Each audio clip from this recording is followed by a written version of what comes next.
байнгын ороодын тоог бас бууруулъя гэдэг юм орж ирж байна тийм ээ. Энийг та хоёр хэр дэмжиж байна? За яг энийг би бол нэлээд нухацтай ярилцах хэрэгтэй гэж бодож байгаа. Ер нь биш үү нэг ийм асуудал байгаа. Би энэ улсын их хурл шин тутам бүрдээд гарах үед чуулганы хуралдаанд нэг удаа үг хэлсэн. Тэр нь энэ улсын их хурлаас 60 гаруй ажлын хэсэг их хурлын дарга байгуулж байгааг би буруу шаасан. Яг тэгэхээр энэ өөрөө засгийн хоёр талтай байна. Нэгдүгээрт улсын их хурл үйл ажиллагаагаа байнгын хороодоор дамжуулж явуулдаг. Байнгын хороодоор. Өөрөө байнгын хороон дээр тэр мэрэгжлийн олон талын байр суурь, хэлцүүлгүүд, хуулийн төслүүд, хяналт шалгалтууд явагдаж явах нь өөрөө гишүүдийг мэрэгшиж мөн идэвхтэй оролцоог хангах чиглэлээр илүү төлхөө ажиллаулдаг. Тэнгүүд их хурлын дарга өөрөө 60 хэдэн ажлын хэсэг гаргацсан. Хэрэг дээрээ 60 хэдэн байнгын хороон дарга гаргацсан гэсэн үг байхгүй юу? Тий. Тэгэнгүүт их хурлч одоо ингээд нэг юм нөгөө 60 хэдэн ажлын хэсэг явах гэж байна. За нэг ингээд 10 хэдэн байнгын хороо. За ингээд сүүлдээ энд чинь учраа болтох болсон.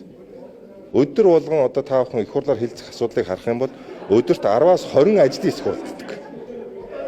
10-аас 20 ажлын хэсэг л хуралдаад байна. Гараас нь гарсан бүтээгдэхүүн байхгүй. Одоо нэг жилийн хугацаанд энэ 64 ажлын хэсгээс би бол одоо 2 нь л санал дүгнэлт гаргаж юм уу хуулийн төсөл хийсэн гэж би ойлгож байгаа.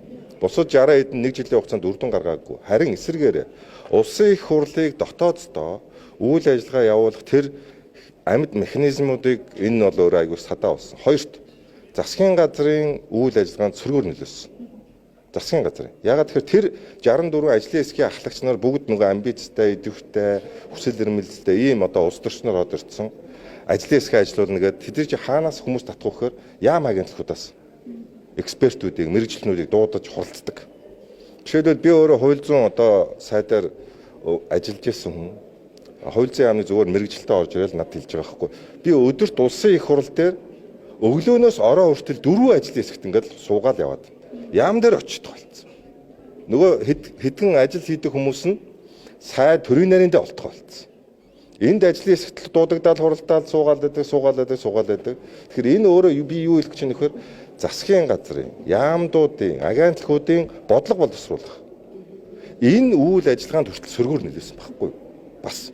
Тэгээд улсын их хурл нь хаанаа, засгийн газар нь хаанаа гэдэг хөл толгойн олтгоо байсан. Энэний эцсийн үр дүн нь юунд харагдаж байна вэхээр өнөөдөр улсын их хурл шин тутам үйл ажиллагаа явуулсан улсын их хурл 1 жил одоо яг ажиллаж байна. Яг бигдаас ямар хөл баталсан. Амгаланбаатар гэдэг хүний чон алах тухай хөл баталсан. Бигдаас хөл. Бүтэн жилийн хугацаанд шүү.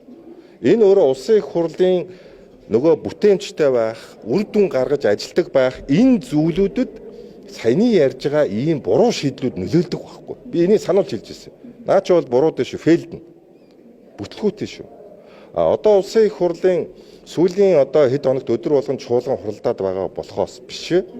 Энэ хаврын чуулган 2 сарын хугацаанд талд нь нэгдсэн чуулган хуралдаг. Ягаад? Хэлэх асуудал байхгүй. Засгийн газраас өргөн барьсан хууль байдгүй.